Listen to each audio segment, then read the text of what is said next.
Hello everyone, good morning. আজ 1 April.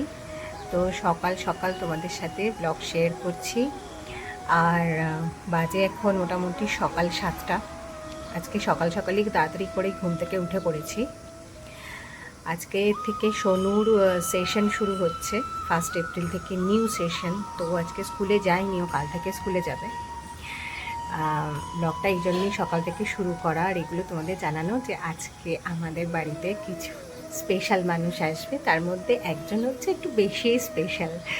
তো চলো তোমাদের সাথে না শেয়ার করব কে কে আসছে, কারা কারা আসছে, আর তার সাথে আজকে বাড়িতে আমি কি কি রান্না বান্না করছি।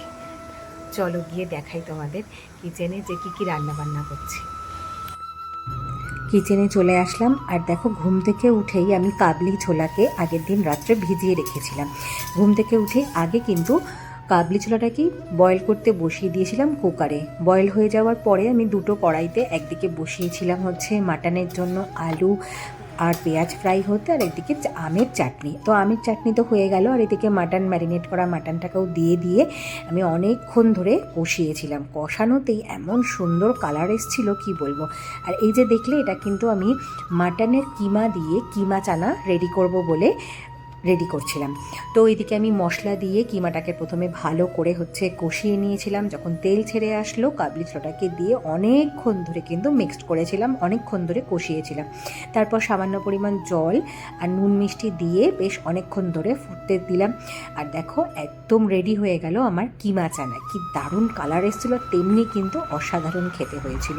এদিকে আমার মাটনও কিন্তু অলমোস্ট ডান। তোমার রান্নাবান্না প্রায় শেষের দিকে। এখানে ভাজা মশলা দিয়ে আমি আমের চাটনিটা রেডি করে করেছিলাম এদিকে কিমা চানা। কিমা চানাটা ছিল কিন্তু রাত্রের জন্য, লুচির সাথে খাওয়ার জন্য। আর এদিকে ছিল আমাদের বাঙালিদের স্পেশাল খাবার, বড় বড় ধামসা আলু দিয়ে লাল লাল মাটনের ঝোল। আমি মাটনটা করেছিলাম চিংড়ির পোলাওয়ের সাথে খাওয়ার জন্য, কিন্তু লাস্ট মোমেন্টে এমনই হুড়োহুড়ি বেঁধে গিয়েছিল যে আমি চিংড়ির পোলাওয়ের কোনো ভিডিও করতে পারিনি। এদিকে বাইও এসে কাজ করে দিয়ে গেল।